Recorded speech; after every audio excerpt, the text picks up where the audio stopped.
ፈገግ ሳቃችንን ቀመተውን። አጭር ጣፋጭ ልቦለድ። ደራሲ አሌክስ አብርሃም፣ ተራኪ ኢናያ።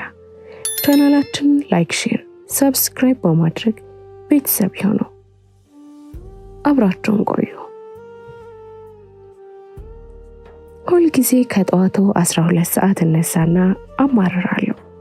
እናቴ ደግሞ በዚህ ሰዓት እኔን ማየቱ በፊቱ ያሳቅቃታል። ያሳቃት ጉዳይ ቢያበሳጨኝም ሳቋ ስለሚያስቀኝ እየሳቅኩ እናደዳለሁ። እናቴ ስትስቅ ማንም አለመሳቅ አይችልም። አይኖቿ ይጨፈኑና እንቧ ጠብ እስኪል ረጅምና በየመሃሉ እፎይ ወይም ውህ የሚሉ እረፍቶችን የተካተቱበት ሳቅ። አባቴ ኮስታራ ነው እና ፊት ሊሆን ምንጊዜም ላለመሳቅ ይታገላል። በሳቅና በመኮሳተር መካከል ላይ የቆመ ፊት ያለው አባት ደግሞ ያስቃል። ወይ ስቀህ ብታርፎ ምን አለ እንዳለዩ እንግዲህ ግራ የገባው አንበሳ ከምትመስል ሃሃሃ ወይ ሂሂሂ ፊትህ እኮ ሲያስቅ። በቃ እናቴ አታቆምም። አንዳንዴ ብቻውን ሆና በሳቅ ፍርስ ስትል ደርስና ኧረ ማሚ ሰው ጉድ ይልሻል እላታለሁ። ወይ በሞትኩት እቴ ስትገባ አታንኳኳም። ሆ አስደነገጥከኝ እኮ ጥላቢስ ትልና በሳቅ ፍርስ። አታዩም ሁለቱ ድመቶች ተጣልተው የኩሽናው ዕቃ ጨረሱት። ስኳር ነሽ፣ ሽሮ በርበሬ፣ ድፍትፍት። ሃሃሃ ወይ ጉድ ጦር ሜዳ ትላለች የተደፋፈውን እያፋፈሰች። በቃ እናቴ እንዲህ ናት፣ ሳቅ የተመረቀላት።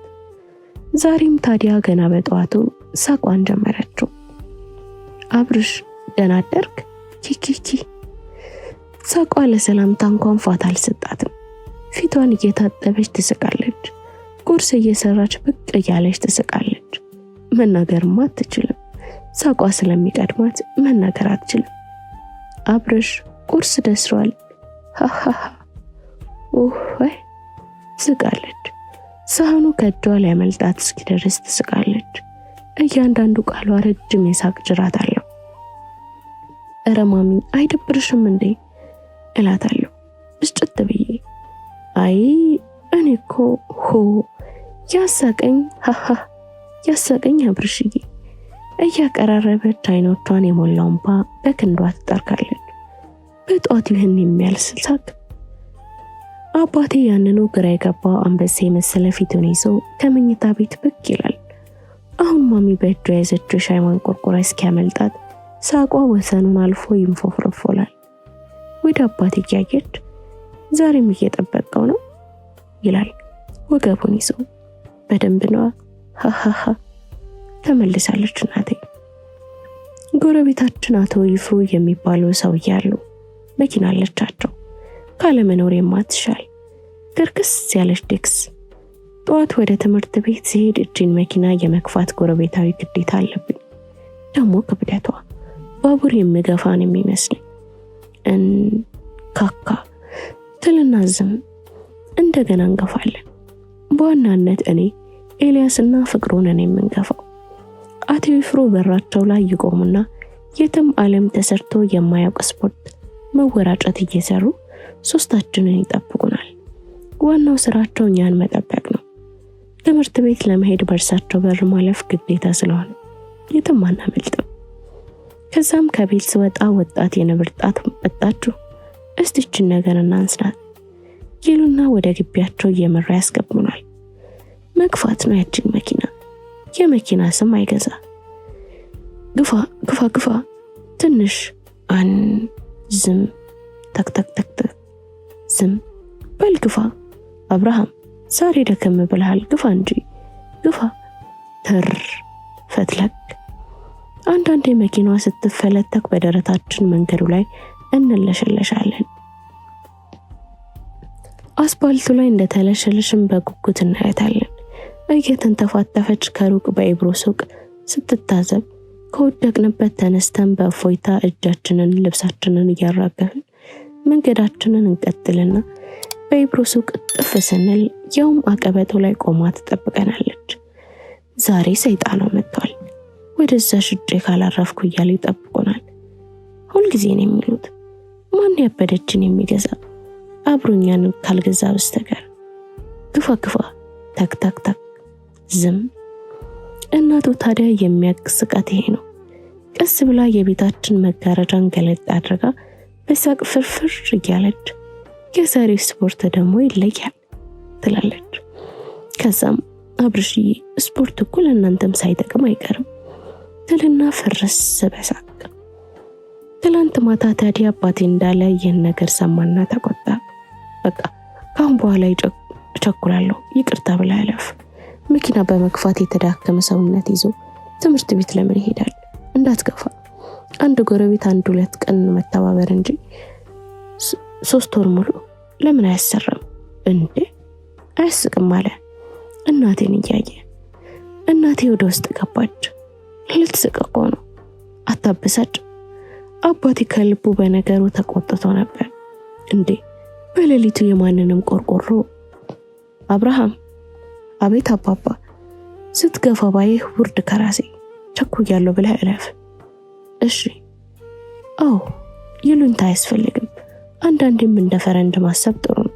ማንም የወዘፈውን ስንገፋ ነው እድሜያችን የገፋ ነው። ሲቆም ደሃው ይገፋል፣ ሲነሳ የሚንፈላፈልበት ሌላ። እንዳትገፋ። ጅልና ወረቀት የያዘውን አይለቅም አባቴ እንደመከረኝ አቶ ይፍሩ ይቅርታ ፈተና ስላለብኝ ዛሬ አልገፋውለትም ብዬ በቀጣዩ ቀን አለፍኳቸው። ጓደኞቼም በየራሳቸው ምክንያት አንገፋውለትም ብለዋቸው ኖረዋል። ማታ ወደ ቤት ስመለስ ማሚ ገና ስታይኝ ሆዷን ይዛ ሶፋው ላይ ቁጭ ብላ በሳቅ ፍርስ አለች። የዛሬው ይለያል። ጉዳዩ እንዲህ ነው። አቶ ይፍሩ ጋር ስነጋገር አባቴና እናቴ በመስኮቱ መጋረጃ ተከልለው ያዩ ነበር። እምቢ ብዬ ሳልፍ አባቴ በልጁ ኮራ። ጎበዜን ያንበሳ እንዲህ ነው። ከዚህ እድሜው በይሉኝታ ከተሸበበ የማንን መጫወቻን የሚሆነው አለና አሁን አንቺ ምስኪ ወጣለሽ ሳቂ አላት። እናቴ እንኳን ተፈቅዶላት እንዲሁም እንዲያው ናት። አባቴም ሳይስቅ አልቀረም። እንደውም ሳይጎነታተለው አይቀርም። እናቴና አባቴ ወይ እንዳልዩ የጣድኩት እንቁላል አረረ እያለች እየሳቀች እየተከታተለች እያለ በሩ ተንኳኳ። ማን ነው አለ አባቴ። እንደምን አደራችሁ? አባቴ በሩን ከፈተ። አቶ ይፍሩ ነበሩ። ስሞታ ሊናገሩ ነው ብለው እናትና አባቴ ሲጠብቁ እንዳለ እባክህ እጅ መኪኔ ትንሽ አስቸግረኝ የሚገፋልኝ ሰው አጣ፣ ይቅርታ ትተባበረኝ ብለው ትርፍ የልጅ ዳል አባት ሆነ። ተረቱ ተገልብጦ መጣው ምን ችግር አለ ደግሞ ለጎረቤት ሲል እናቴ መኝታ ቤት ገብታ እስከ ምሳ ሰዓት ሳቀች። ይህን ስትነግረኝ ለመጀመሪያ ጊዜ ከእናቴ ጋር በሳቅ ተወዳደርኩ። ማታ አባቴ እንዲህ አለኝ፣ አብርሽ ክላስ እንዴት ነው? ጥሩ ነው።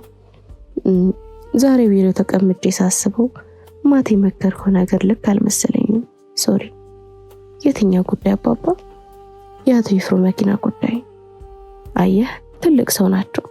በዛ ላይ ልጆቻቸው ውጭ ሀገር ነው ያሉት። ብቸኝነቱ አለ። በባህላችንም ጎረቤት መርዳት ጥሩ ነው። ፈጣሪም በመጽሐፉ ምሳሌ ምዕራፍ ቁጥር ልጅ ሆይ ታላቆቻችሁን አክብሩ አንተም ባረጀህ ጊዜ ትከበርልህና ይላል።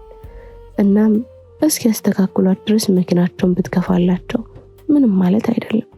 ለአንተም ስፖርት ነው አለ ኮስተር ብሎ። ማሚ የሆነውን ሁሉ እንደነገረችኝ አልጠረጠረም ነበር። አይ አባባ በሱ ቤት አሪፍ መሆኑ ነው። በኋላ መኝታ ቤት ሆኜ ማሚ እያሳቀች አንተ ፖለቲከኛ መሰልከኝ እኮ ሃሃሃ ስትል ሰማት ለአባቴ። አብሮ በሳቅ ፍርስ። አባባ እዳውን ለኔ ወርውሮ መሳቅ ጀመረ። እኔ ለምቦጨኝ ጣልኩ። አባቶቻችን በተለሳለሰች ምክር በተሽሞነሞነች ተረት እነሱ መግፋት ያልቻላችን ስንት ጣጣ በፍቅር አውርሰውናል። ማሚ እንዳለችው ፖለቲከኞች እንዲሆን እጥፍ ብለው በቲቪ ፈገግ ሲሉ የምናያቸው የማሚ ሳቅስ ይሰማል። ሃሃሃ እፎይ ሂሂ መስኪን አብርሽ። ተፈጸመ። ቻናላችንን ላይክ፣ ሼር፣ ሰብስክራይብ በማድረግ ቤተሰብ ይሁኑ።